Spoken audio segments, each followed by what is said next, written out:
In the name of the Father, and of the Son, and of the Holy Spirit, amen. Come, Holy Spirit, fill the hearts of your faithful people, and kindle in us the fire of your divine love. Send forth your Spirit, and they shall be created, and you shall renew the face of the earth. Let us pray.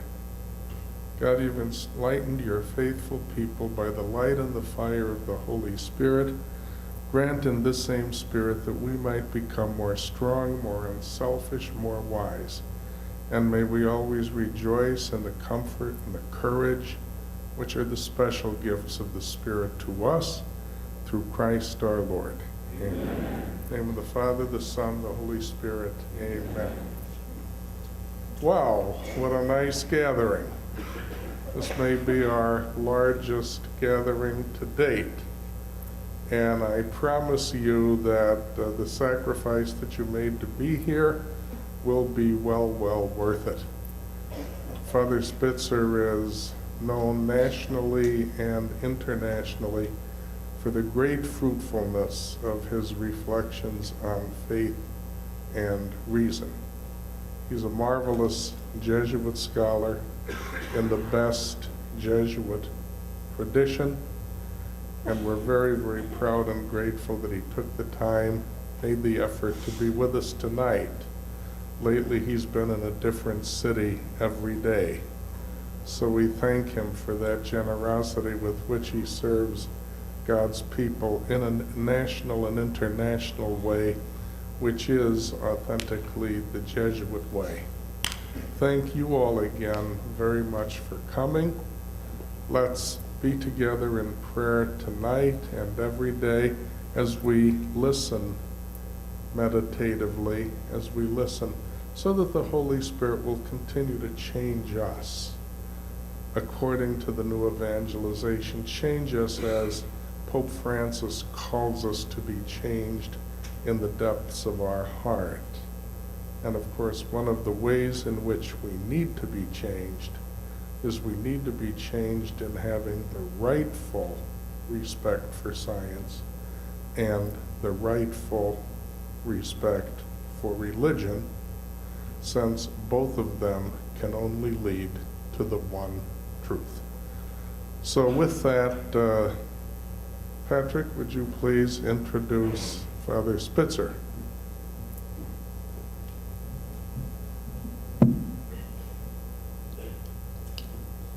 Father Spitzer, I've got your water right here, just so you know.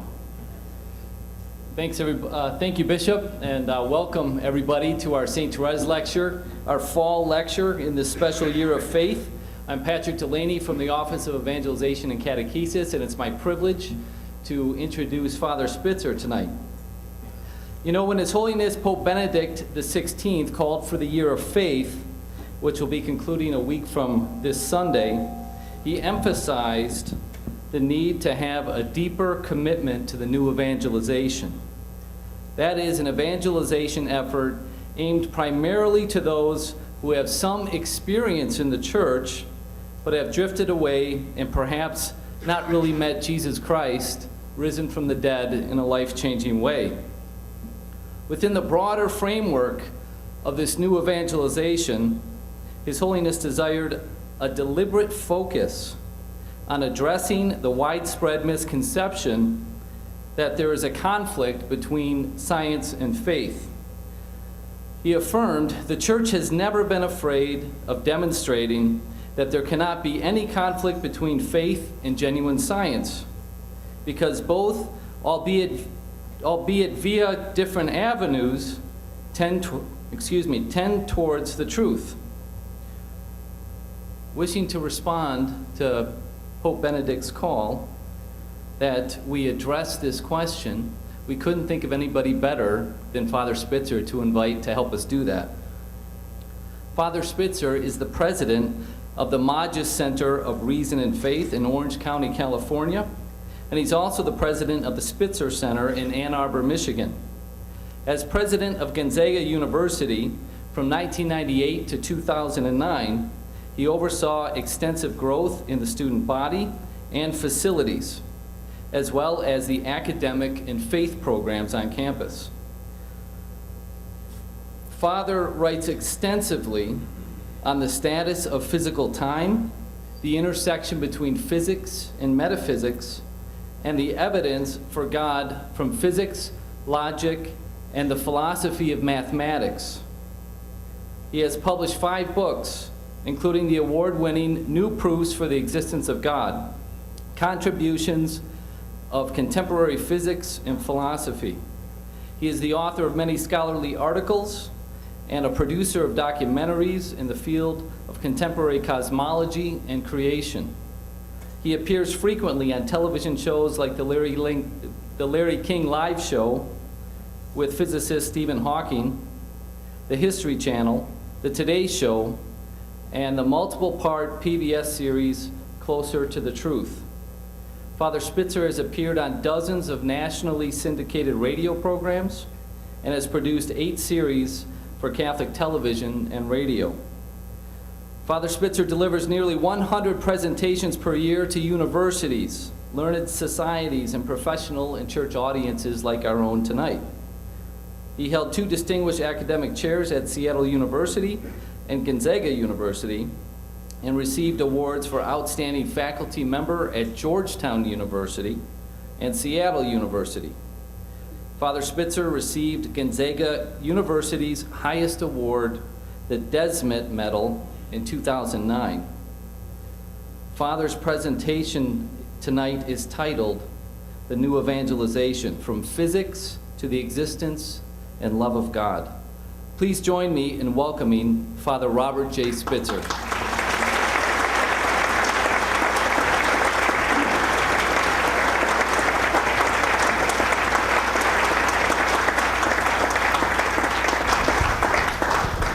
It's a real pleasure to be with all of you this evening, and thank you for coming out in such large numbers on a perfectly good Friday night.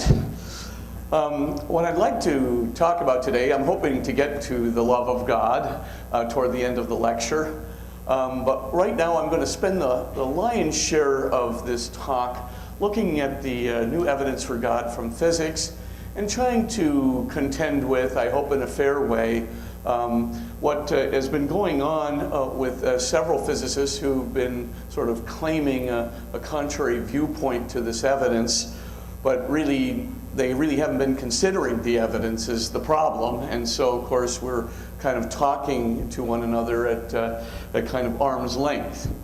But what I would want to do is maybe discuss, first of all, can science disprove God? And if it can't, then how can it give evidence for God? That's our first point.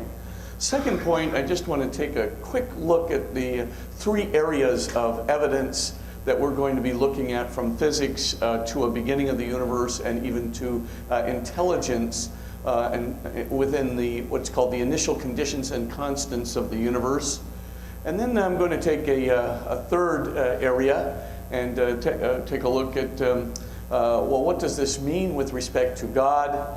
And then if time permits, we'll get into the whole area of an unconditionally loving God. Why do we even have a need for Jesus Christ if you can actually show or give evidence for a creator? What is the significance of Jesus? And I mean, I take it many of you already know the answer to that, but of course, I think the whole idea of God being unconditional love through the revelation of Jesus is key, and I just want to maybe spend a little time working on that at the end. Well, let's get to our first point. Can science disprove God?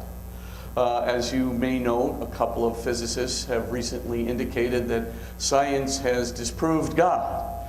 And I don't have to tell you what many young people think. They honestly believe that science and faith are completely contradictory. Science is truth, therefore faith must be a fantasy. Unfortunately, nothing could be further from the truth. There's tremendous evidence for God from contemporary physics today, tremendous evidence for creation, and in point of fact, science simply cannot disprove the existence of God. It's not possible within scientific methodology. Why is that? For 2 reasons, essentially. The first is it's much harder to disprove something by what's called observational or empirical evidence than to prove something. Remember, scientific evidence begins with observation. It begins with data. It begins with empirical evidence. So you have to begin with some kind of, observation. And of course, trying to prove something with an observation, let's say an alien, is very easy. All you have to do is see one. Done. But if you try and disprove the existence of aliens by observational evidence, I don't have to tell you what you're in for. You'll have to look throughout the entire universe, and then you'll have to know that you were capable of observing everything that there was to observe, and make sure that the aliens didn't scurry away from you when you came to their planet. And then notice after all of that, that aliens were not there. This is much harder to do than examining one. But it gets even worse with respect to God in terms of a daunting project. And the reason that it does, quite simply, is that God transcends our universe. That means God is beyond our universe. And the problem with observational data, remember, all scientific data must be observational, must begin with observational data, right? It has to come from within the universe. We can't get outside of our event horizon in this universe. And for all intents and purposes, we are therefore left with the thought that our universe is the limit to what we can observe. And therefore, if you want to try and prove or disprove the existence of God from evidence from within the universe, which is the only evidence that's commensurate with observation, then it's going to be an impossible project. It's just as impossible as a cartoon character trying to assemble all of the evidence from within the cartoon to disprove the cartoonist. It will not work. You can't do it. Anyone who claims that they can, please talk to me. I would love to have a debate on that one. Number two, some physicists have also contended that science now knows everything about the universe sufficient to show that the universe does not need a creator. This cannot be done either. And the reason it can't be done by science is, first of all, science can't know whether it knows everything about the universe. And the reason it can't know whether it does know everything about the universe is because science is an inductive discipline. That means it goes from particulars to universals. So we see lots and lots and lots of data, and then we put all the data together in what's called a theory. And once the data is all nicely configured in a theory, then we can actually hope that that theory is a complete explanation. But we can't know whether that theory is a complete explanation, because as we've seen time and time and time again in the history of science, something could be discovered tomorrow which disproves the entire theory. Newton went bye-bye just like that with the Michelson-Morley experiments, and Einstein replaced him. And you have to say, well, does science always have to remain open to new discoveries? Yes! Because science can't know what it doesn't know until it discovers it. And therefore, science can't know whether it knows everything about the universe. And I don't care if great, illustrious physicists, much more brilliant than Bob Spitzer, come out and tell you that science can actually do this. They can know everything about the universe sufficient to show that the universe doesn't need a creator. They can't do it. It's a preposterous claim. I would like to debate anyone who thinks that it can be done. It simply can't. Out of question. Number three. You might now say, but Spitzer, how in the world can you give evidence? Can you say that science can give evidence for God when you just told us that science can't disprove God, and they can't even know everything about the universe sufficient to discount the possibility of a creator? How's this possible? Because science can get a very important datum from within the universe, namely a limit to past time. Science can actually get that limit to past time in multiple configurations. So science currently, and we're going to be looking at this proof in just a moment, called the Board of Lincoln and Guth proof, right? But this proof right, is capable not only of showing a beginning of our universe, but a beginning of time in a multiverse, and a beginning of time in a bouncing universe, one that expands and contracts and expands and contracts. Even the beginning of time, finite past time, in a bouncing universe, in the higher dimensional space of string theory. I mean, right? You got this 11-dimensional configuration, right, of a universe. And let's suppose you have 2 3-dimensional membranes there, and sandwiched between them is a 4-dimensional bulk space-time. And the 2 3-dimensional membranes are colliding in the 4-dimensional bulk space-time and burping out a new universe every single time the collision takes place. Even that can be shown to have a beginning by the same proof. So this is a datum that is observable. It's based on observational evidence. It comes from within the universe, and it has a vast applicability, and we'll talk about that. We're going to be talking about another datum, entropy, in just a moment, that also has vast applicability because it's not just a physical theory, it is also a statistical and probabilistic theory, which is why it applies to mechanics and chemistry, not just to physics, etc. And once we take a look at the vastly applicable 2 data points of entropy in the Borda-Vilenkin and Guth proof, we're going to see that it's highly probable that our universe, a multiverse, even a bouncing universe in the higher dimensional space of string theory, every single one of those configurations is going to need a beginning. Let's go to the next slide. And what's so significant about that? What's so significant about a beginning in physics? A beginning in physics indicates not just a beginning of mass energy, but a beginning of space-time. Prior to this beginning, I mean, if you could actually prove an absolute beginning of physical reality, including its space, its time, its mass, its energy, its constants, and everything.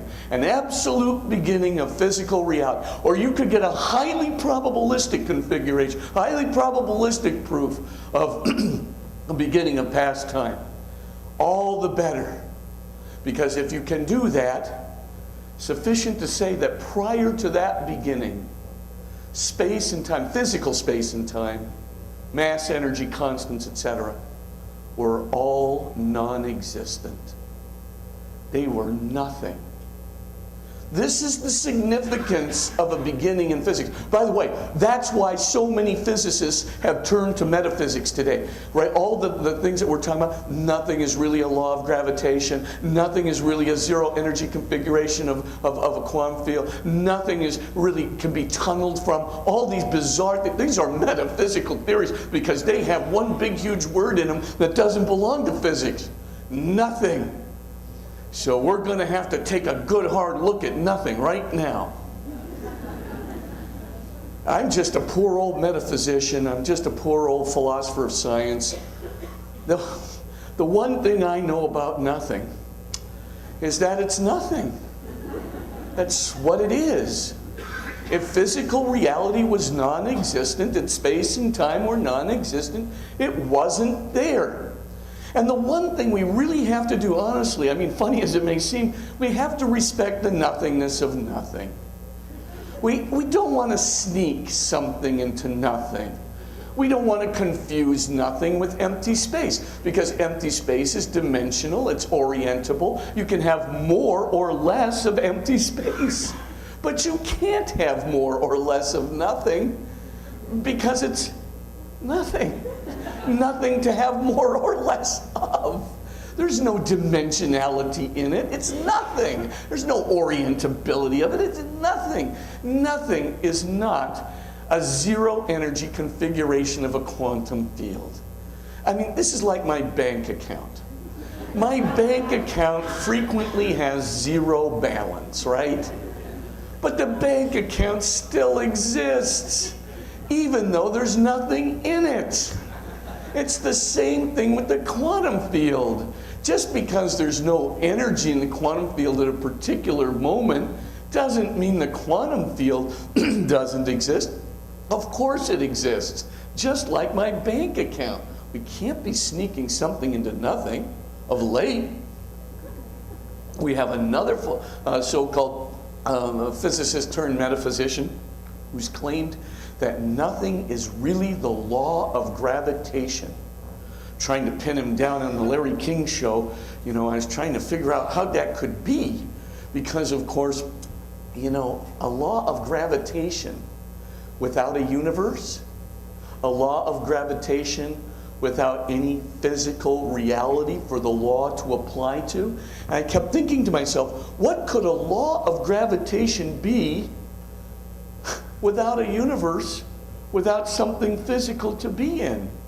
Why, I know. I studied this in ancient philosophy. It's like one of those Platonic ideas.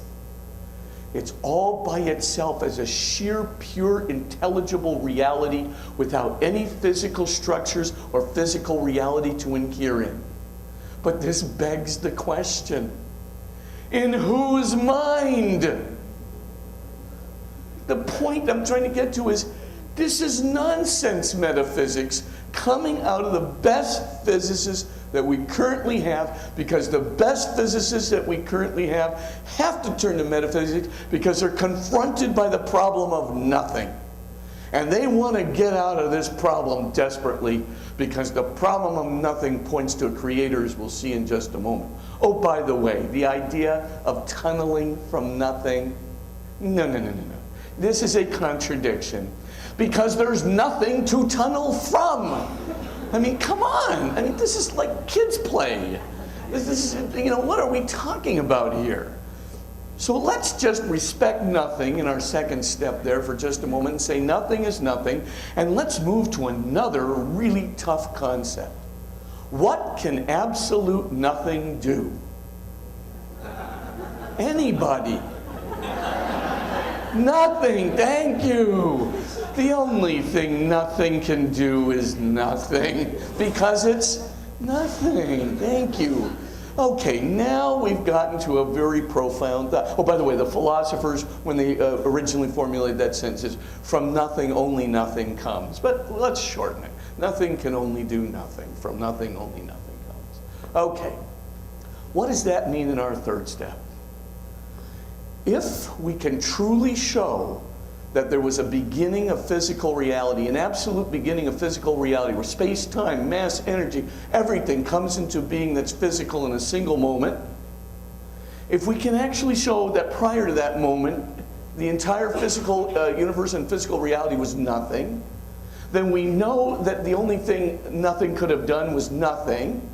And therefore, we know that the universe or physical reality could never have moved itself from nothing to something when it was nothing, because the only thing it could have done was nothing. Thank you.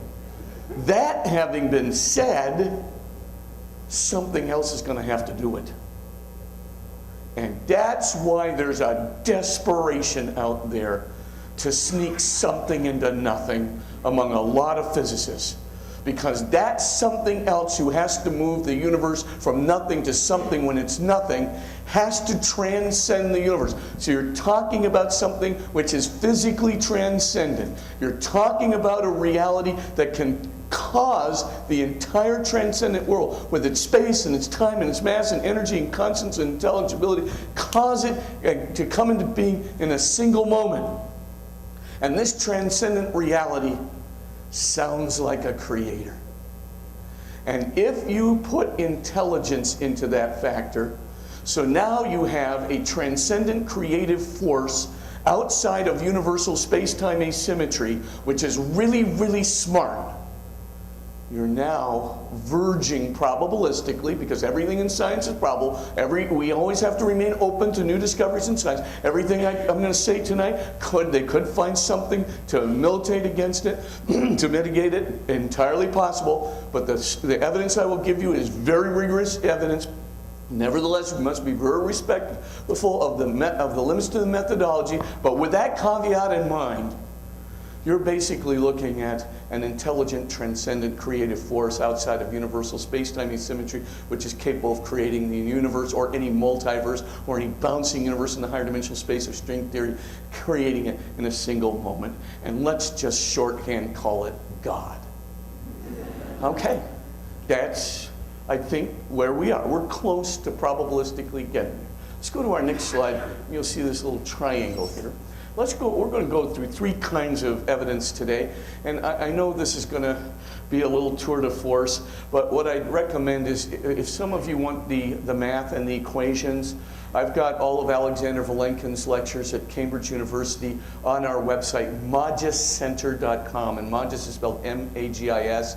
So just go to magiscenter.com, look for other resources, or you might want to read that. We have an online encyclopedia which goes through all the evidence and footnotes all the articles I'm going to be talking about. Or you can actually buy my book, New Proofs for the Existence of God from Physics and Philosophy. For those of you who don't like the math, just skip the math and just kind of go through the logical steps of the proof.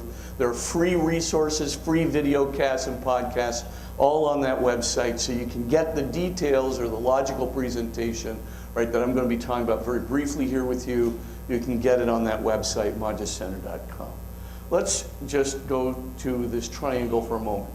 Across the top of the triangle, you'll notice space-time geometry proofs. We'll get into those in a moment.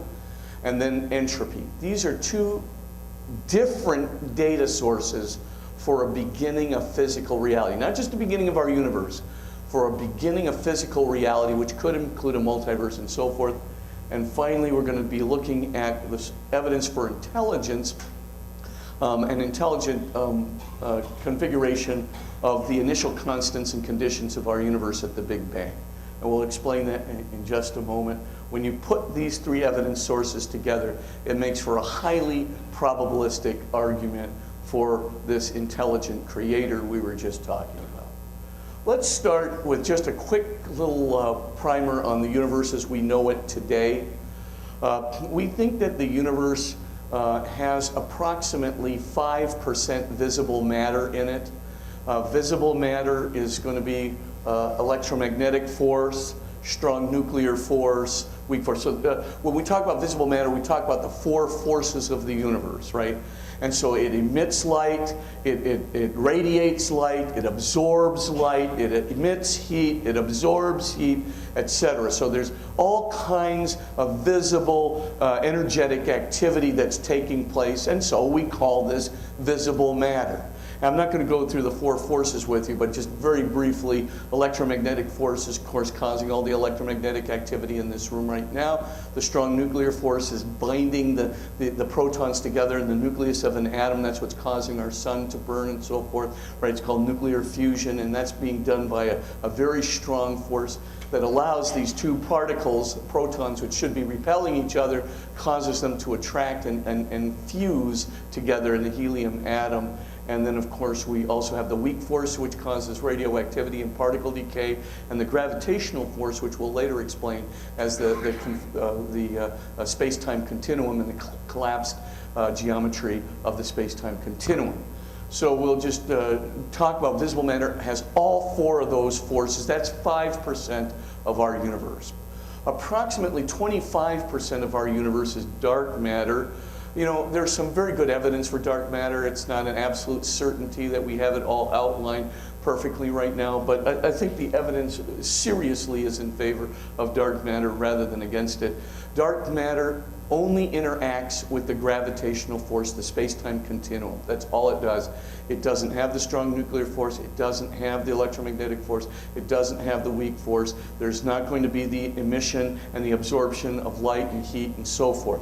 So, but it's dark. That's why it's dark. But boy, does it interact with the space-time continuum.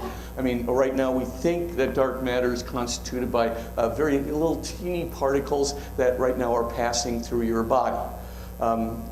Millions of them. 75% of our universe, or 70% of our universe, the remaining 70% of our universe is what's called dark energy. And dark energy is very different from dark matter. Dark energy actually has the opposite effect on the space-time continuum from dark matter. Dark matter causes a collapse of the space-time continuum and causes things to attract, whereas dark energy causes repulsion within the space-time continuum and causes the universe to expand very, very rapidly. Just a few more little details on the universe and you can get at least a little picture of it. we think that the universe is expanding very rapidly in this accelerated way because the space-time continuum is not nothing. The space-time continuum is actually something almost akin to elastic on a balloon. And many of you have seen the analogy of the balloon that's blowing up, and there's lots and lots of dots on the surface of the balloon. Well, the balloon's elastic is the space-time continuum, and the dots on the balloon are like galaxies in the universe. There are probably 10 to the 11th galaxies in the universe. That's a lot of galaxies, right? 100 billion galaxies, and there are probably 10 to the 22nd stars, right? So about 10 to the 11th stars per galaxy, constituting about 10 to the 22nd stars in the universe, and that would constitute about 10 to the 55 kilograms of visible matter in the universe. If you want to know the dark matter in the universe, just multiply it by 5, right? And then, which is about 10 to the 80th baryons worth of mass. So essentially, we think this is kind of what the universe is like. We think that the universe is blowing up like this balloon. In other words, space-time is stretching and it's growing. When it stretches and grows, just like on the surface of the balloon, it's pulling those dots apart. It's pulling the galaxies apart. And the person who discovered this, which is called the Big Bang Theory, that was, by the way, a kind of a pejorative name that was given to the theory by Sir Fred Hoyle, but the person who discovered that theory was a Belgian priest. His name was Father Georges Lemaitre. Lemaitre was a World War I hero. He left the army and joined the seminary, later went to MIT for his doctorate in physical cosmology, became a colleague of Einstein's, and in 1923 solved the intractable problem of what's called the radial velocities of extragalactic nebulae. This was what it meant is that a radial velocity simply means a recessional velocity away from me, the observer, right? So now what had been discovered by many people was that the galaxies were moving away way too quickly to be explained by the general theory of relativity of Albert Einstein alone. And so, Lemaitre, in this brilliant move, conjectures, right? He says, hey, look, he says, what if we just imagine for a second that the universe was expanding like this balloon? Then, the further away a galaxy is from us, right, the greater its recessional velocity from us could be. I mean, just think of a rubber band, right? Get a rubber band out tonight, get a ruler out tonight, put a dot on 0, a dot on 1, and a dot on 2. Now take your right thumb and put it on the dot that's on 2 and stretch it to 4 inches on the ruler. So the 2-inch dot gets moved to 4 inches. Where did the 1-inch dot go to? To the 2-inch mark, exactly. How did that happen? Why did the further dot expand twice as far, and of course per unit time twice as fast, as the nearer dot? Why did that happen? Because there was twice as much rubber band to expand. Twice as much rubber band to stretch between the one from 0 to 2 versus 0 to 1. And twice as much rubber band, twice as much stretching is twice as much growth, and twice as much growth per unit time is twice the recessional velocity. Lemaitre, you're brilliant. And of course, 3 years later, Edwin Hubble, the great American astronomer at Mount Wilson, proved it definitively. Enough said. What we deal with today, that's kind of the universe we deal with. We think that the space-time continuum now is expanding at a very accelerated rate and is causing our universe to grow very rapidly. But still, we think our universe is 13.8 billion years old, plus or minus 100 million years, and that is a very well observed fact, right? This is the Cosmic Background Explorer Satellite 1 and 2, the Wilkinson Microwave Anisotropy Probe. It's also the new Planck satellite. It's also based, going all the way back to the temperature microwave frequency readings of Penzias and Wilson way back in 1964. So essentially what we're dealing with is a very well documented fact. We pretty much know what the visible matter is in the universe. We pretty much know the amount of dark matter. Of course there can be changes, because all things in science can be changed. We could discover something tomorrow that would upset this whole balance, but this is a pretty good theory. And Father George Lemaitre's theory, honestly, is one of the most rigorously established, comprehensive theories of physical cosmology. In fact, the most. The most. I mean, of course, we know about electrons and protons better, but when you're talking about comprehensive integrative theory, this is very rigorously established. Let's just quickly go to some space-time geometry proofs. So let's get to these proofs. Because space and time are stretching and growing, so galaxies are not moving away from each other in a fixed space, some fixed Euclidean vacuum, right? Instead, space and time is stretching and growing, causing the galaxies to move away from each other, such that the further away a galaxy is, the greater will be its recessional velocity. Now, if that is the case, then you can make predictive proofs about whether or not our universe, or even a multiverse, would need a beginning. Now, the first proofs were done way back in 1968, and they were called singularity theorems. But those proofs didn't consider what's called inflationary cosmology or quantum cosmology. So they have to be discounted. But the new proofs starting in 1993, they are exceedingly good proofs. And here's I'm going to give you 3 examples of these. The first one, the 1993 proof, does include inflationary cosmology and quantum cosmology. And that was done by Alexander Vilenkin, who is the director of the Institute of Cosmology at Tufts University in Boston. He is a very well-regarded physicist. I mean, I've got those lectures on the website. I mean, at Stephen Hawking's birthday party, everybody's just standing up and clapping for him. So this is a well-regarded physicist. And the other guy is a guy by the name of Arvind Borda, Dr. Arvind Borda, who's at the Kavli Institute at the University of California, Santa Barbara. He might have left in the last couple of years for retirement, but when he did the proof, he was at the Kavli Institute at UC Santa Barbara. In 1993, they came up with a proof that had 4 conditions. I'm not going to go through the conditions with you tonight, but essentially remember this. If you meet these 4 conditions, which you can find in my book or you can find in the website, if you meet these 4 conditions, then your universe, even your multiverse, even other universes would have to have a beginning. A definitive beginning in a singularity. That is to say, where all space-time points come together at some point in the finite past at a single point. Okay. Now, if you actually show a singularity, you're showing the kind of beginning I was just talking about, prior to which physical reality would be? Nothing, thank you. Good, just checking. Okay, so they did this in 1993. In 1997, they discovered a very improbable loophole in their theory called the weak energy condition, which I won't go into tonight either, but here's basically the thing. The weak energy condition is not going to apply to our universe at all, really. It's highly, highly, highly, highly improbable. And it's highly improbable that it'll apply to any other inflationary model universe or multiverse. Nevertheless, it's a loophole. And this really strange configuration of de Sitter space-time could have occurred, true, could have occurred, but very, very, very, very unlikely.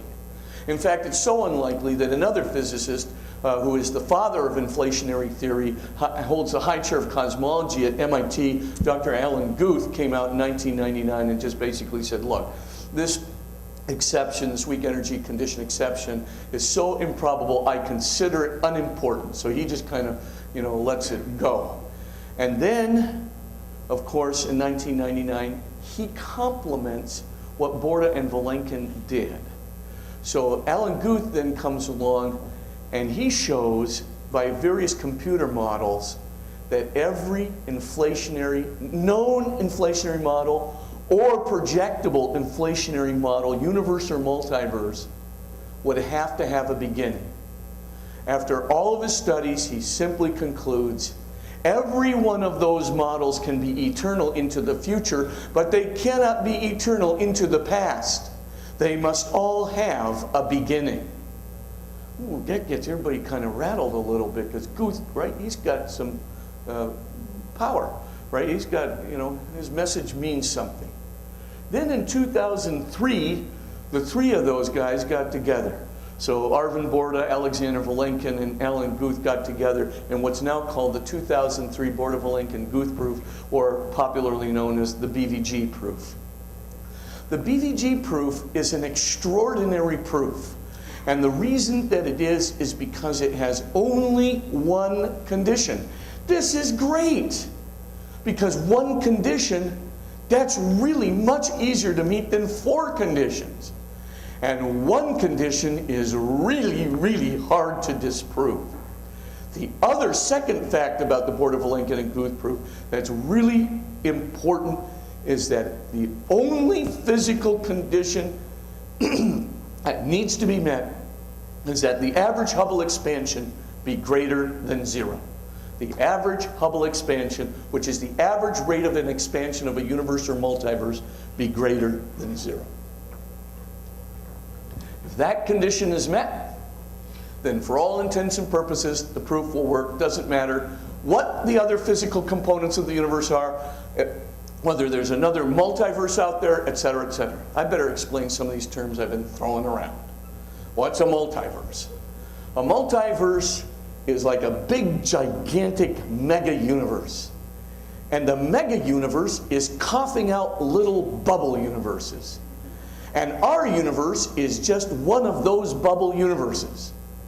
Do we know if there really is a multiverse out there? No, we do not.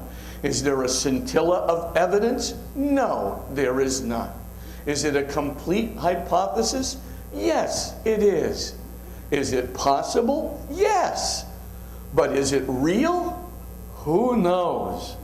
Who knows? No one I know knows, because we can't get beyond the event horizon of this universe. It's really a problem. Okay. Nevertheless, since it's a possibility, we have to deal with it, right? So we want to make sure that if there were a multiverse, it would have to have a beginning too. And how about string theory, right? I have a lot of friends who are stringers, and they're all in a panic right now, because for all intents and purposes, they don't have any evidence to verify, any empirical observational evidence to show that string theory. If string theory is true, fine.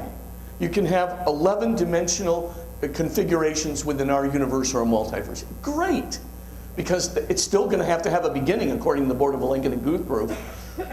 But nevertheless, we don't know. So people come along and tell you, we've got evidence. We don't have evidence. We don't know. It doesn't matter whether it's true, whether it's not true. The point, of course, is we don't know. We just got to be respectful of that. M theory, we don't know. We don't know. As a matter of fact, now you've got Thomas Dine out there showing that there may be an inapplicability of string theory in general to low energy conditions in a certain universal configuration. So, I mean, come on. We don't have certitude about these kinds of things.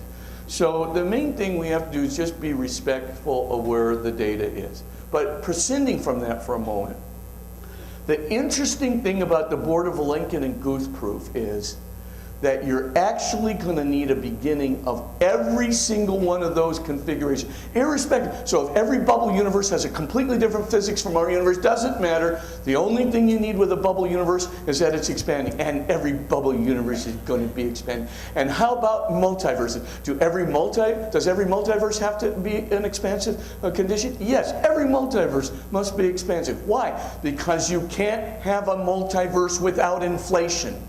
And inflation is accelerated expansion.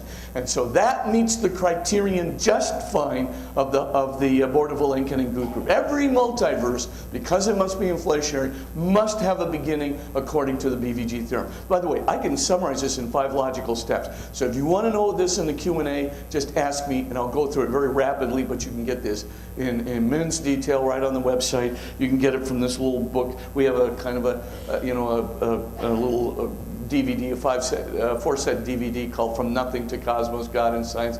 Has a little study guide that goes along with it. You can study the 5 steps. Logical 5 steps, took all the math out of it. It makes perfect sense. But here's the deal. If it really doesn't matter whether you're dealing with 11-dimensional universes, right? That's going to have an average Hubble expansion greater than 0, too. Multiverse is going to have an average Hubble expansion greater than 0, too. Our universe, every other universe is going to have an average Hubble expansion greater. M theory going to have an average Hubble expansion. Bouncing universe going to have an average, going to have to start with an expansion, going to have an average Hubble expansion greater than 0. Sorry. You can see vastly, vastly applicable, even to completely hypothetical configurations. Just saying. Well, what does that mean? If we cannot find an exception to this, and right now there are no physically realistic exceptions to this that have been found. None. And if we can't find one, then for all intents and purposes, you're dealing with a beginning of physical reality. Not just a beginning of our universe, but a beginning of physical reality, whether it be multiverse, bouncing universe, and higher dimensional space, string theory, etc. If that's the case, we all know that prior to that beginning, physical reality was nothing. If it was nothing, could only do nothing, therefore could never have moved itself from nothing to something when it was nothing, because the only thing it could do was nothing, and therefore something else would have had to have done it. And that something else would have had to have been outside of space-time asymmetry, indeed outside of space-time itself. That's where we are. Now you're probably thinking, hey, wait a minute, what about those static universe hypotheses? Isn't that the way to get out of this puppy? Right? So in other words, maybe there is some condition of our universe that was not expansive.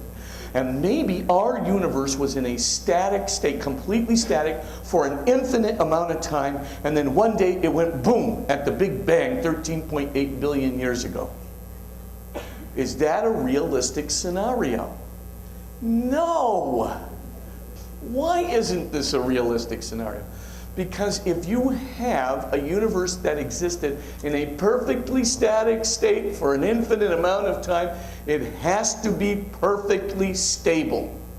You cannot have incongruities or instabilities or even quantum instabilities in that system. Because if you did, then that perfect stability, well, it wouldn't be a perfect stability. That so-called stability would be what we call metastable. It would break down and decay, and when it breaks down and decay, it goes boom. But it would have, you get my point? Eternal static universe equals perfect stability.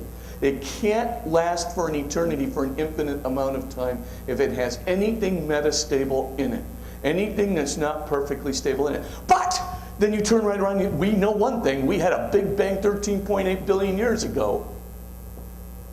But wait a minute, if the universe had a Big Bang, then prior to the universe, the condition would have had to have been metastable, not perfectly stable. So, right, so now you have a perfectly stable, not perfectly stable universe. And somebody from Logic 101 telling me what that is. A contradiction, thank you. Yes, perfectly stable, but not perfectly. Remember the old days when they tried to define the infinitesimal as infinitely small but greater than 0? But if it's infinitely small, you can multiply it by itself an infinite number of times and it's still infinitely small. But if it's greater than 0 by any amount, and you multiply it by itself an infinite number of times, it's infinitely large. So now you have an infinitely small, infinitely large. It's the same thing. A perfectly stable, not perfectly stable, metastable. You can see, people are desperately trying to get out of this argument. And for this reason, in 2006, Alexander Vilenkin, who's the V in the BVG theorem, the BVG proof, he basically said this in 2006. It is said that a good argument will convince a reasonable person, and that a proof will convince even an unreasonable one. Well, now that the proof is in place, cosmologists can no longer hide behind even the possibility of a past eternal universe. There is no escape. They must confront the reality of a beginning. That's where we are. I think you take Alexander Vilenkin at his word. By the way, I've got those lectures on the website. They're very fascinating. If you know the math. If you don't know the math, they'll drive you nuts. But the key thing is, the second thing that I think is really important is another statement of Vilenkin's. Vilenkin went to Stephen Hawking's birthday party last year. And he presented a paper called Why Physicists Can't Avoid a Creation. And of course, Lisa Grossman, who was covering it for the New Scientist in the New York Times, called it the worst birthday present ever. Sorry. Okay, I know we got off the serious topic. Let's get to entropy very, very quickly. I do want to kind of cover some of these things because they're very important, and I don't want to go too much over time.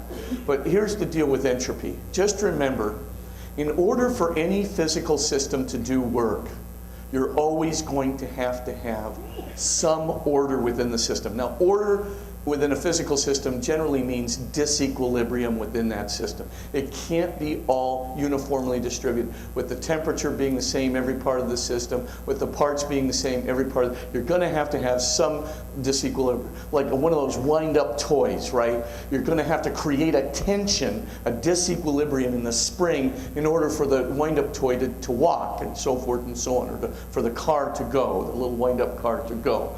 But here's the second part of entropy, right?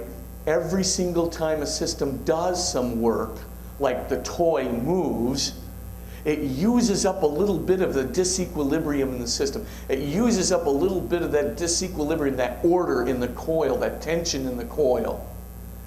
And so if a physical system continuously works, and every single time it does this, it uses up a little bit of its order, then if a physical system lasts for an infinite amount of time, then the physical system should be what?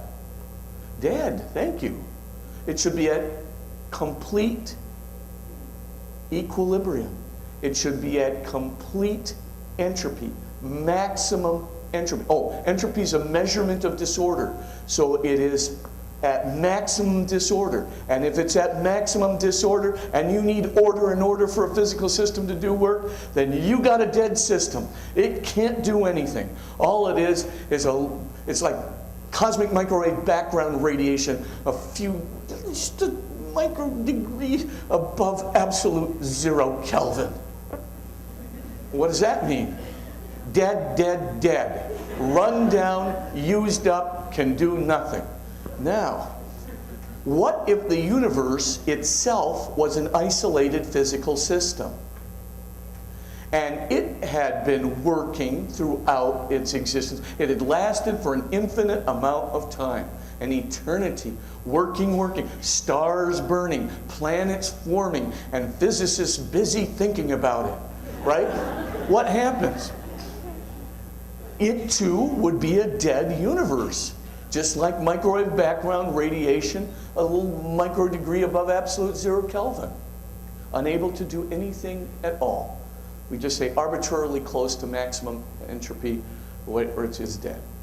Okay? So at this point, you have to ask yourself, is there any way of getting out of this?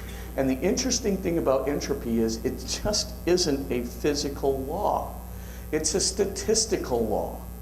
The reason it works on merely mathematical, statistical grounds is because order is far more improbable than disorder. We don't even think about this. We consider this to be obvious. I have a nice ordered configuration of billiard balls, and it's triangularly configured. I shoot the cue ball at those billiard balls, and blam, they scatter all over the table. And when they scatter all over the table, they go into random and disordered arrays. I think nothing of it. But if I hit the cue ball, which in turn hit the 10 ball, and then hit the 8 ball, and hit the 7 ball, and it went back into a triangular configuration and spit the cue ball out at the end, you go, wow, that's highly improbable. Because you would know that order is far more improbable than disorder. That's how entropy works. Order is far more important. So we consider this then an irreversible law. So once you move from order to disorder, every time the work is done and lose a little bit more of that order turns into disorder, it's irreversible in the long term. Unless, of course, you put a refrigerator or an engine or something outside the system to introduce more order into the system. But if you don't do that, if you don't have a hand winding up the toy again and again and again, basically the system will get used up and die. Now, a lot of people used to think, hey, wait a minute, what about in a universal collapse? Maybe we could get around entropy then. We could get a restart in a universal collapse. Nope, won't work. Because, of course, we just found out that in a universal collapse, the entropy goes up by a factor of 10 to the 80th. And then when you near what's called BKL chaos, right, when you're getting right near the singularity, the supposed right big crunch, which will lead to the bounce, right? So just as you're getting very, very near to the singularity condition, the big crunch that's going to lead to the bounce, you can actually, entropy will go all the way to maximum entropy right then and there, and you'll get a dark universe instantly. Oh, rats, that didn't work.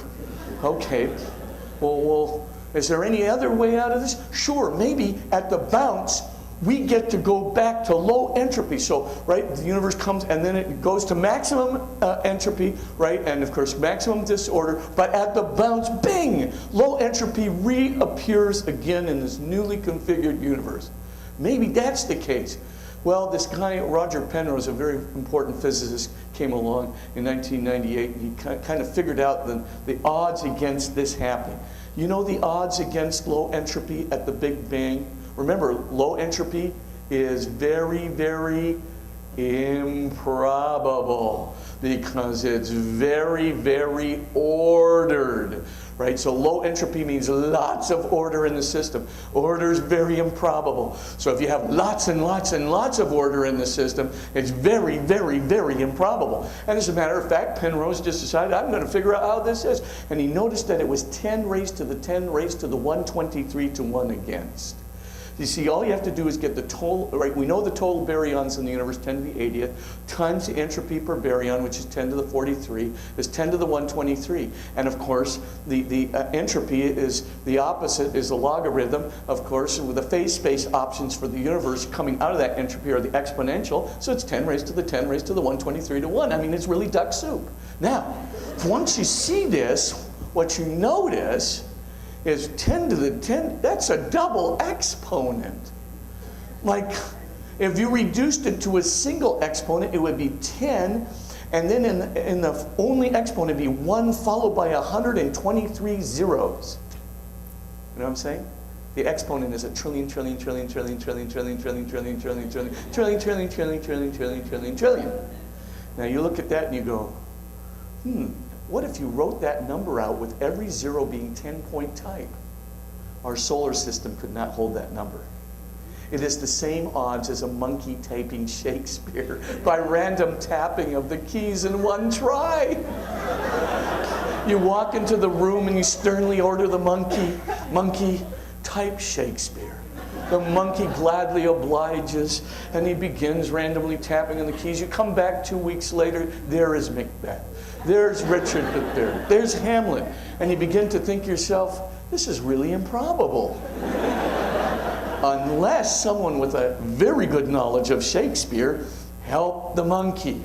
In fact, this is what occurred to Penrose when he wrote his book, The Emperor's New Mind. He basically said the creator would have had to have selected phase space option, which was so highly improbable compared to the innumerable phase space possible options of the universe at the Big Bang, that the only solution is that there has to be some kind of a selection of it. Now, key thing to recall is vast applicability, which is what, if we move back to the triangle, you can see that it applies to the BVG proof and to the Borda-Vilenkin proof as well, the idea of vast applicability.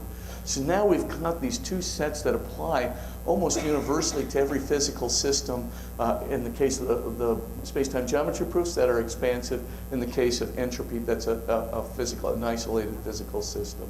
So that's pretty good evidence, very highly probable evidence that there was a beginning, not just of our universe, but of physical reality itself. Now, if you can stand it for a moment, I want to go to the third point of that triangle, namely those fine-tuning coincidences. Fine-tuning refers to fine-tuning, finely tuned for life to exist in the universe. Just keep this in mind. We know a series of conditions that has to occur at the Big Bang in order for any life form, any possible life form to occur in the universe. We have to have certain kinds of conditions met, and we have to have certain values of constants. But since we just did the Penrose number, let's just talk about that for a second. Do you need low entropy in order for any life form to develop within a universe? Yes, because you need order in the universe, because you have to have a universe capable of doing work, because if you didn't have a universe capable of doing work, no life form could develop in it, no life form could be maintained in it, and furthermore, no life form could evolve in it. So that being the case, you're going to need low entropy in the universe. But yet the odds of having our low entropy in the universe at the Big Bang is 10 raised to the 10 raised to the 123 to 1 against. What do you think? Did we just luck out? Did the monkey luck out and type the Shakespeare? Really? What gets even worse than low entropy? We have 20 numbers in our universe called universal constants. What's a constant? A constant is a number which controls the equations of physics. It could be a minimum. It could be a maximum. It could be a ratio, right? It could be a variety. But this number is controlling all the equations of physics. So the speed of light constant, I think most people know it, 186,200 miles per second, 300,000 kilometers per second. Many of you have heard of Planck's constant, right? We're talking about frequency of light versus particle emission and so forth and so on. Many of you studied your Physics 101, remember the gravitational constant of Newton. Right? And the four forces all have their own constants, right? So the electromagnetic force has 3 constants. The mass of the proton, the mass of the electron, and the electromagnetic charge, right? The strong nuclear force has its constant, called the strong nuclear force coupling constant. The weak force has the weak force constant, and so forth. And we just saw the Hubble constant, right? And so forth, the cosmological constant. So you've got these 20 numbers. Now, here's the thing to remember. Just keep these 2 steps in mind. Step number 1, those numbers of those constants could have been anything at the Big Bang. First and foremost, having a constant itself is ridiculous. I mean, why shouldn't it just be in complete flux? Why shouldn't we have a Heraclitean universe? Why not? But we have 20 standard constants. And those, we don't need them, but we have them. And the second thing that's just amazing is they could have had any value at the Big Bang higher or lower than the values that they have. Here's the rub.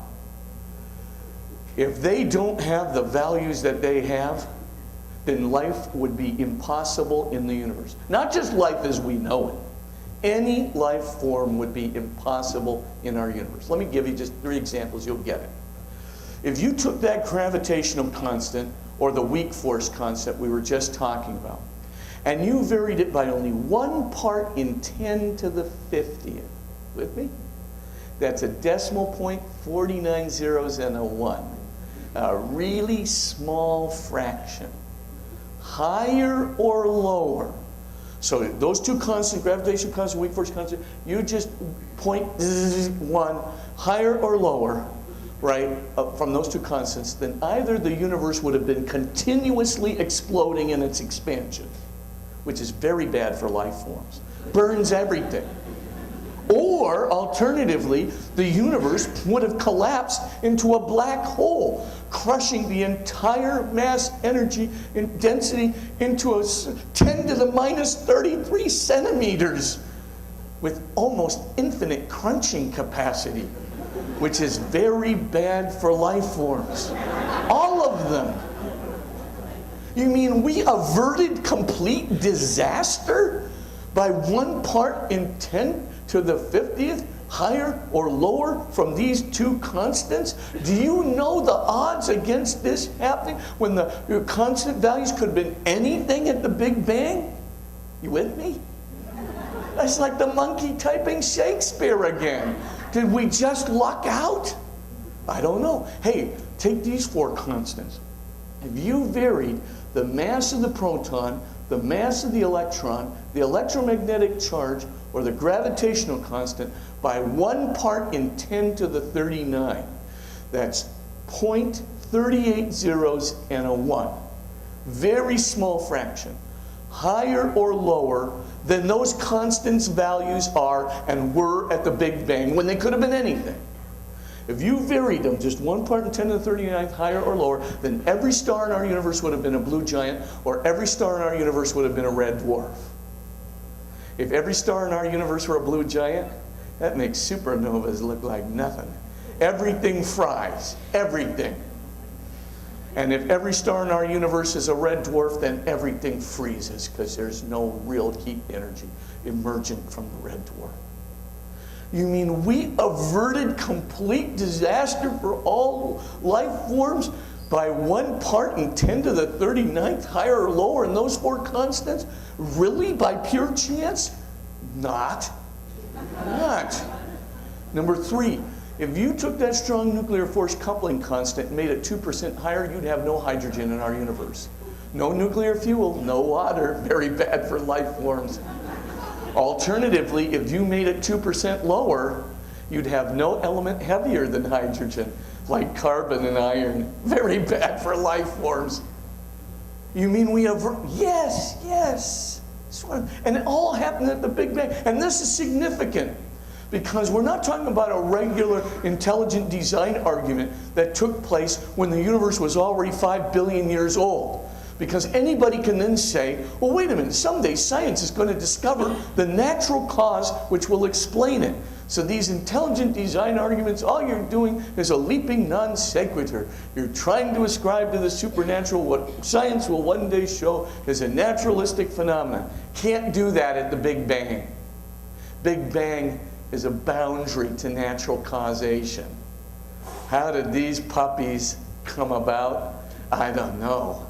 But the prior physical state or the prior nothingness state isn't going to do anything to configure them. Yike. What does that mean?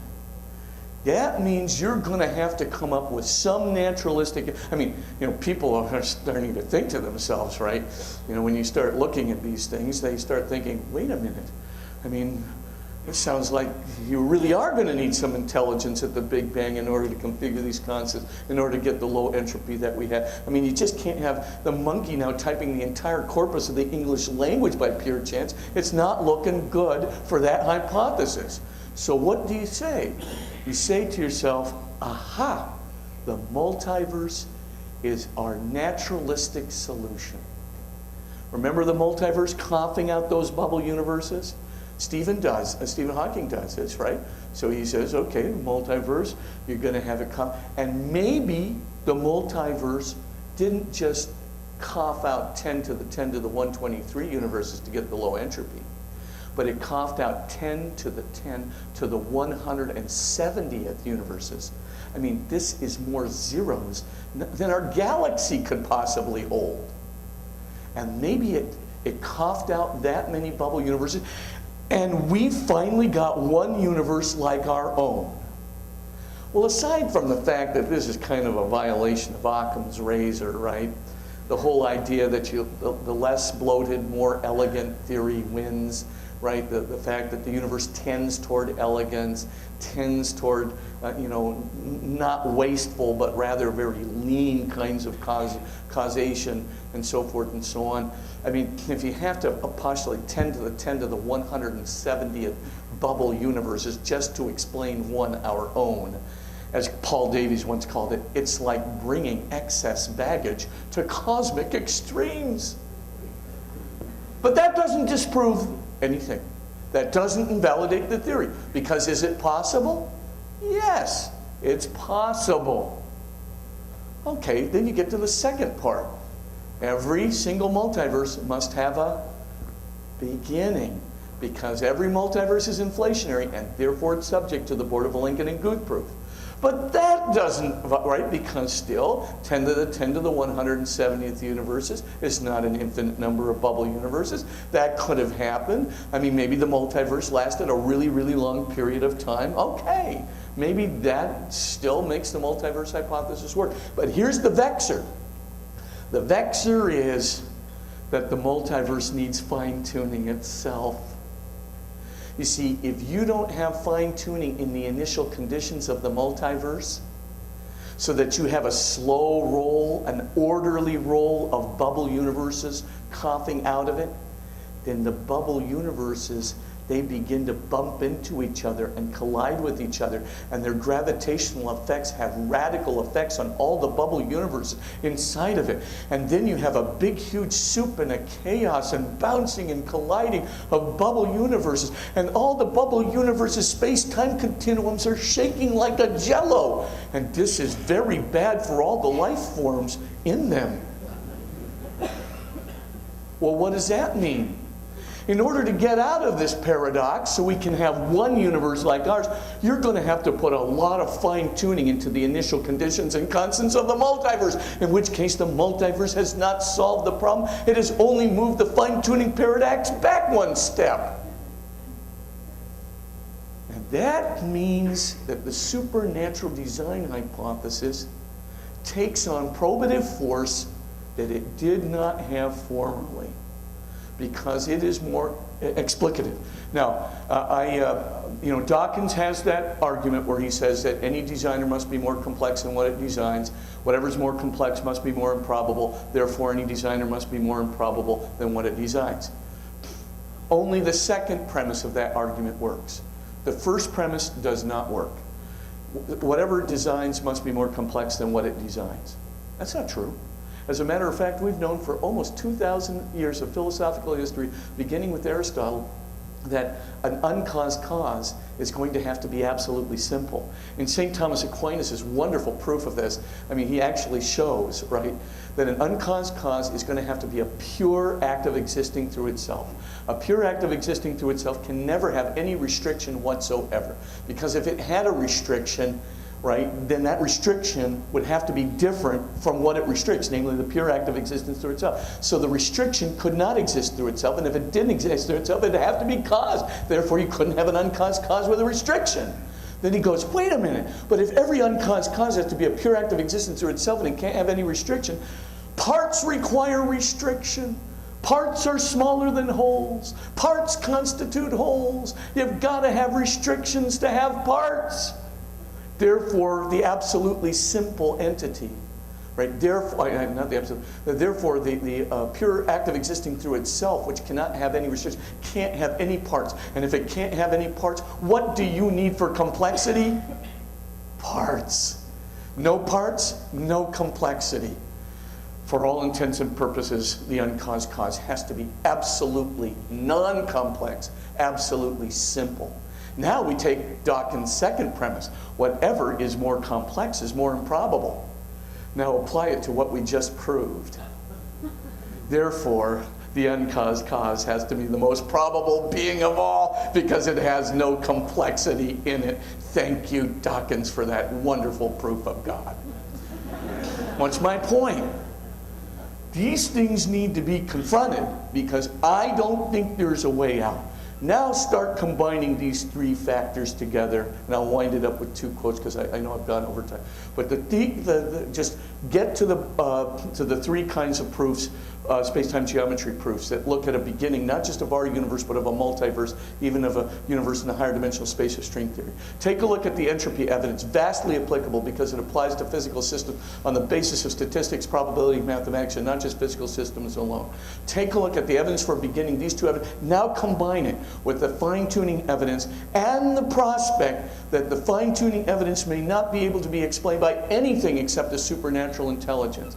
And if that is the case, and when you put these three kinds of evidence together, it is not unreasonable, not irresponsible. In fact, it could be more reasonable and more responsible to believe in an intelligent, transcendent, creative force outside of universal and multiversal space-time symmetry than it would be to deny it. In fact, if you take a look at all the attempts to deny this evidence, It's just ridiculous. You got to create universes now that have bizarre configurations of de Sitter space, big rips in them, start off with, expansive conditions, a variety of other things, and frankly are just they're much more, it takes much more faith to believe in these exceptions that you have to create to get out of the evidence than to simply believe in God. That's where we are today. I'm not kidding. So I'll wind up with these two quotes. Fred Hoyle's great quote, as many of you know, Sir Fred Hoyle used to be an atheist, the atheist gadfly, really, of the physics community for years and years and years and years. And Fred Hoyle, says at one point, he says, his partner, William Fowler, came into him one day and said, Fred, you do seem to have a problem here. Just looking at the evidence for beryllium and oxygen and helium and carbon having the precise resonance values that they need. Resonance values are the stickiness, as it were, of molecular and atomic bonding. They have the precise resonance values that they need in order to have an abundance of carbon in our universe. And of course, Hubble looks at the number and he goes, look at that. So he goes into his office. Apparently, I don't know if the story's apocryphal or not, but they said for 3 days. And he goes into his office for 3 days and he comes out. But this is the quote, and it's not apocryphal. I do not think that there are any blind forces worth speaking about. In my view, there must be some super-calculating super-intellect that has monkeyed with the constants of physics and those of chemistry and biology as well. I consider this to be beyond the shadow of a doubt.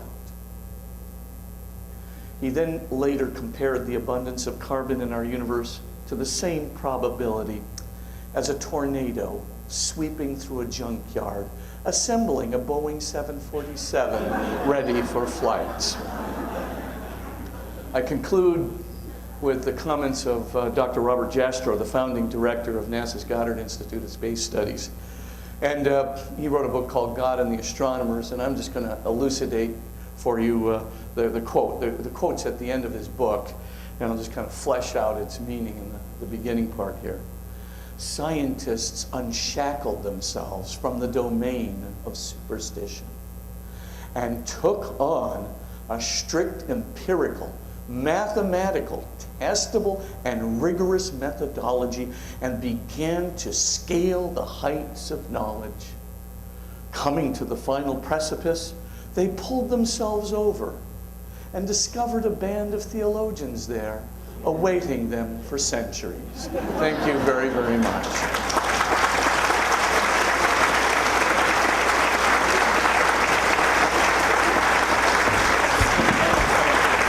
Pardon? Oh, yeah.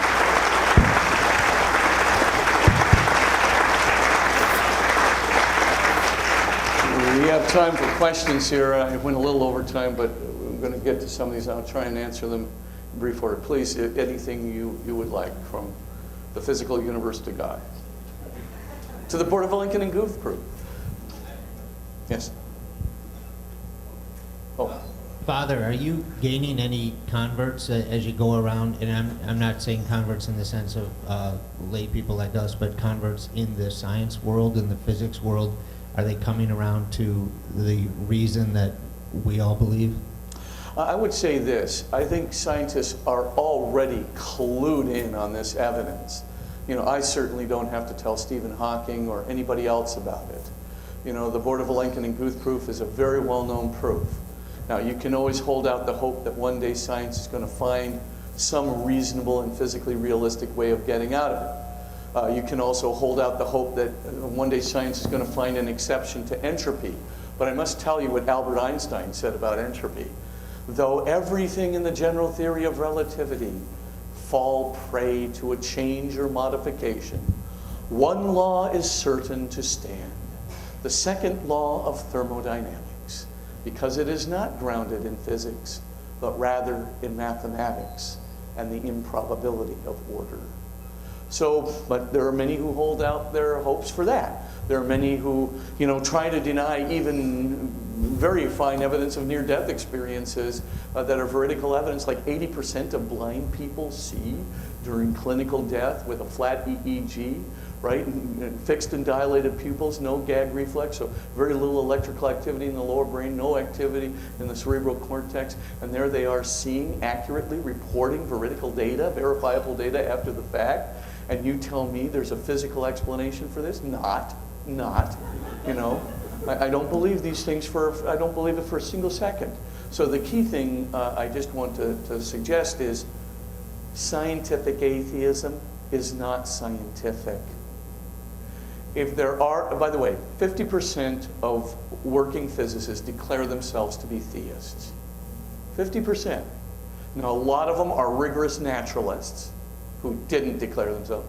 A lot of them are, quite frankly, scared to death to declare themselves theists if they are, because it not only might jeopardize their tenure, it might jeopardize their careers.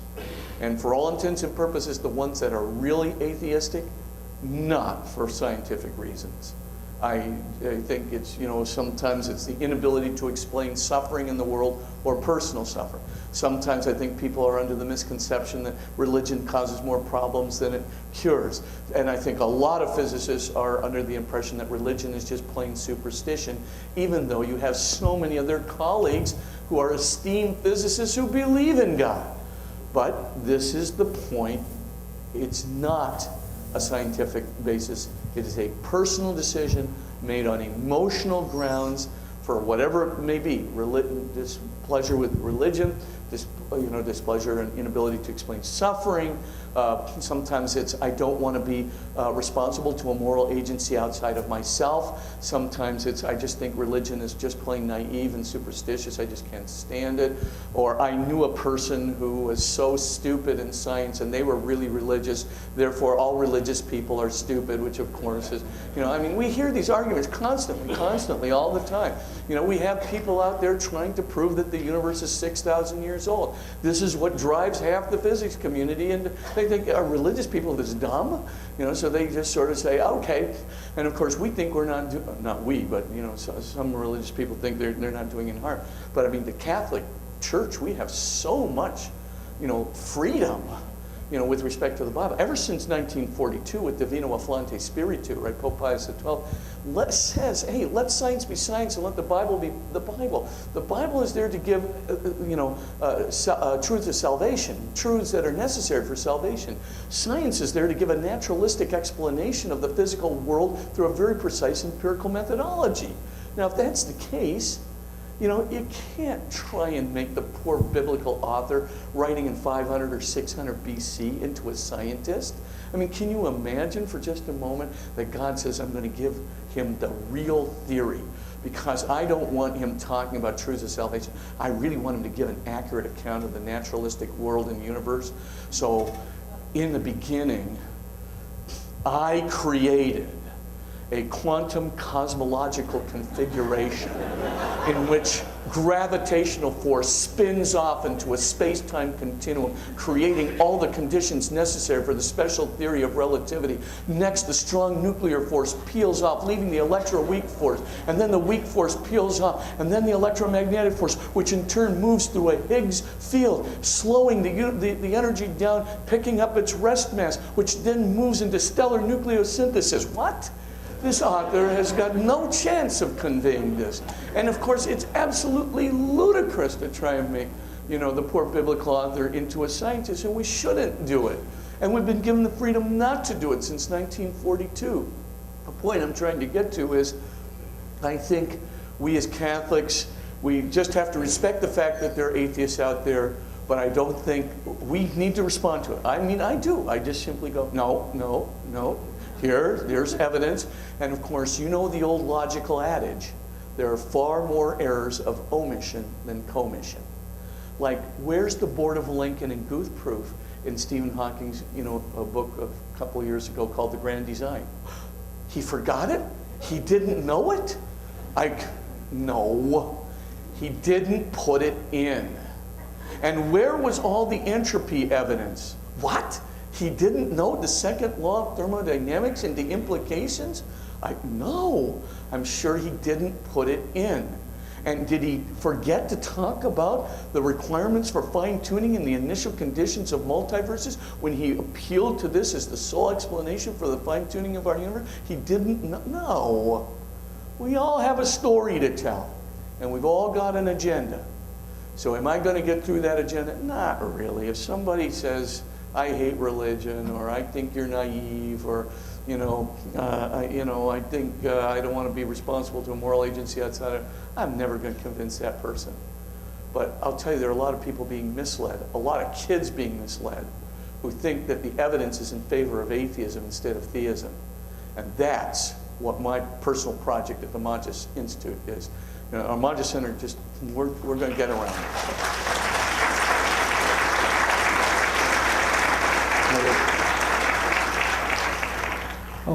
Father, Yeah. I remember Stephen Hawking once saying that before the Big Bang, the universe existed in imaginary time. If I remember that right, do you know what he might mean by that, or if there's other discussion about what happened before the Big Bang? Yeah, imaginary time is a very hypothetical configuration of essentially, without getting into all the particle theory that is required to do this, just think of it this way, that there are certain kinds of phases that are going to require what we call imaginary numbers, negative radicals, and some phases consider have real numbers. Now, if you just take the imaginary numbers and you equate them and give them the same reality as the real numbers, you get into real problems. So he abandoned that theory shortly after he proposed it.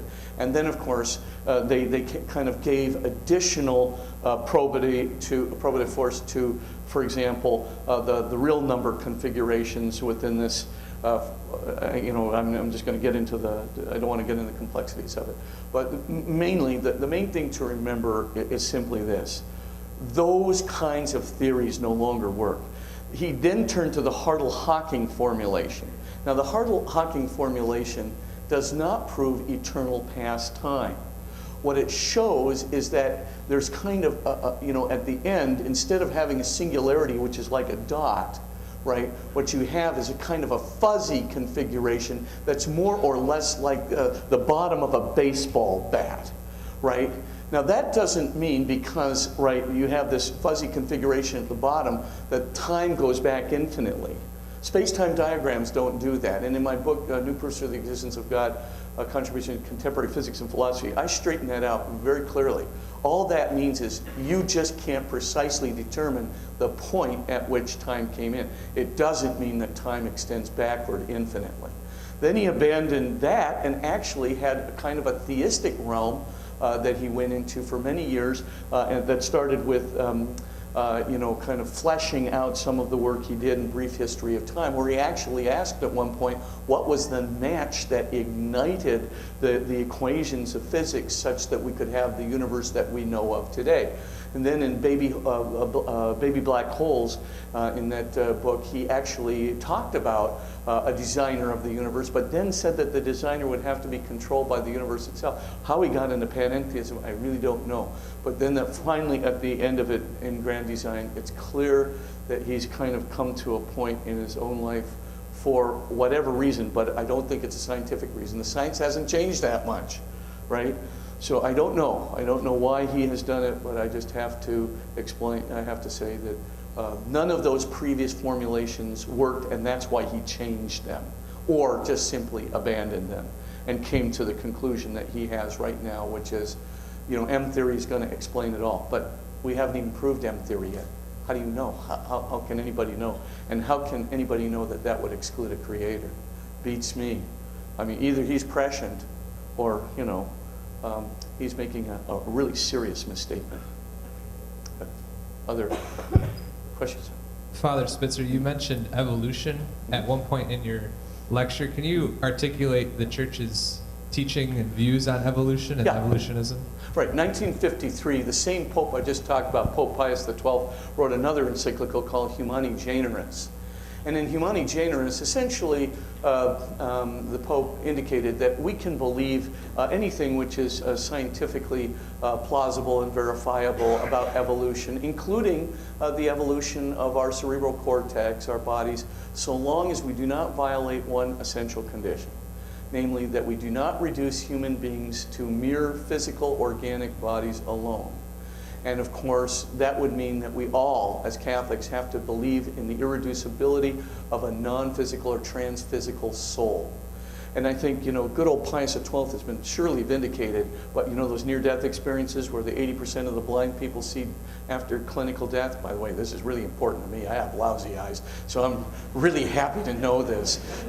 But the fact I'm trying to get to is, what we're dealing with now is, we have very, very good evidence of survival of human self-consciousness after bodily death, and even of a transphysical soul, which can hear, by the way, and see, and it has its memories intact, and it can remember what's going on while it's seeing it during its transphysical state when its body is dead, flat EEG, etc. The key thing, of course, is, there's something there. So I think science and faith once again are coming to a very nice confluence. But we as Catholics have a remarkable freedom to believe in this. I don't think we want to go around saying, hey, there's no genetic evidence for evolution. There is. We don't want to go around saying there's no geographical distribution for evolution. There is. We don't want to go around saying there's no fossil evidence for evolution. There is. Now, you don't have to go and say, that Bob Spitzer came from the orangutan or something like that. Okay, and of course you can be very, very scientifically astute. There are problems in the evolutionary theory, big ones, like how do you move from non-living to living? This is a very, very big problem in real science. In real science, we don't know whether life is easy to start or hard to start. For many, many decades, we thought it would be easy to start, that there could be some generating point and some programming, quote unquote, where did that come from? And that would allow for the self-organization of certain kinds of material constituents into life forms. Today, more than ever, scientists are switching to difficult to start. In fact, really, really difficult to start. And now you've got philosophers like Nagel, who used to be really very, very materialistic, going, well, I certainly don't think evolution is an explanation that's tenable. Too many things would have to happen in way too short a time. I mean, this is a guy who's basically a hard agnostic. And he just says, I don't believe it. So now you've got, a lot of agnostic philosophers. You've got a lot of very materialistic physicists. In fact, Paul Davies just recently came out with a statement and said, you are not going to explain evolution through biological means alone. What we're going to have to turn to is what's called information theory, which is a part of mathematics that is congruent with systems theory. And that's where we're going to have to go. We're basically going to have to go to systems theory, information theory, in order to explain how in the world we could have gotten there. But then if it really is derivative upon systems, how do you explain how the system got into place ab initio without any kind of process, biological antecedent process? I mean, this is really tough. So, I mean, finally, we're getting to the point of saying, hey, evolution, it's not all that easy. It's pretty hard.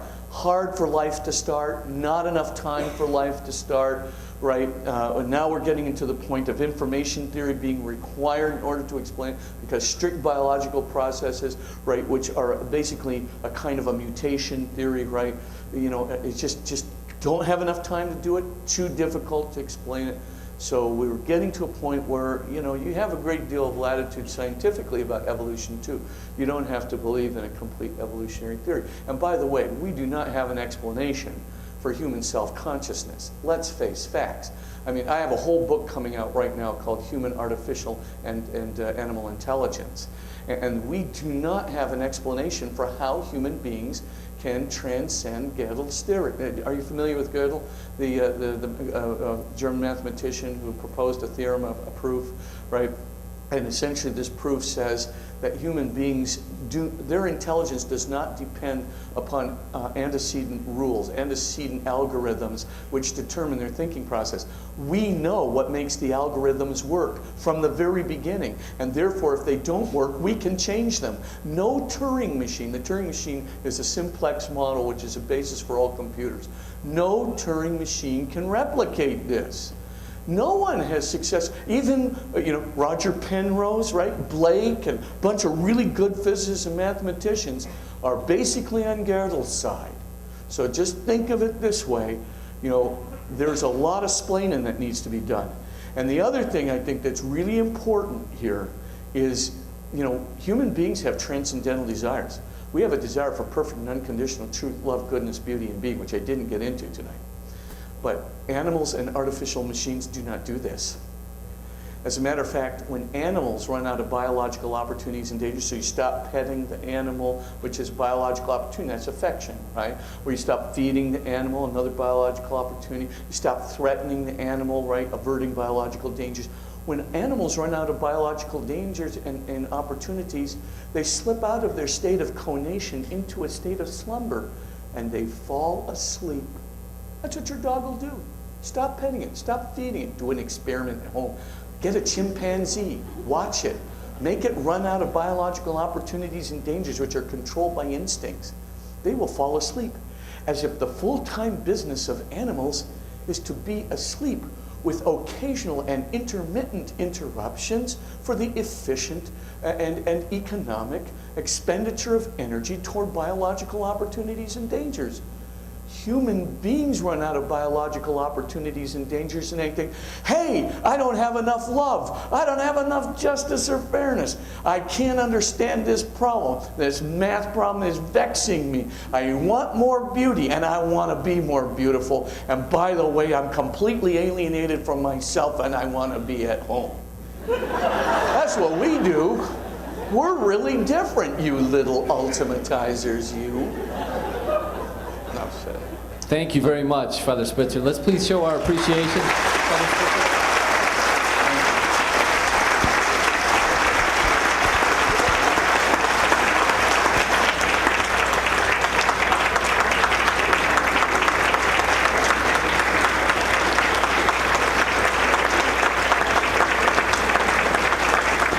Very much. Thank you so much. Father Spitzer will be available in the dining room. Please join us for a wine and cake reception. The next St. Thérèse lecture is Friday, April 11th. Dr. Carolyn Wu from Catholic Relief Services will be with us. Thank you and good night. And we're so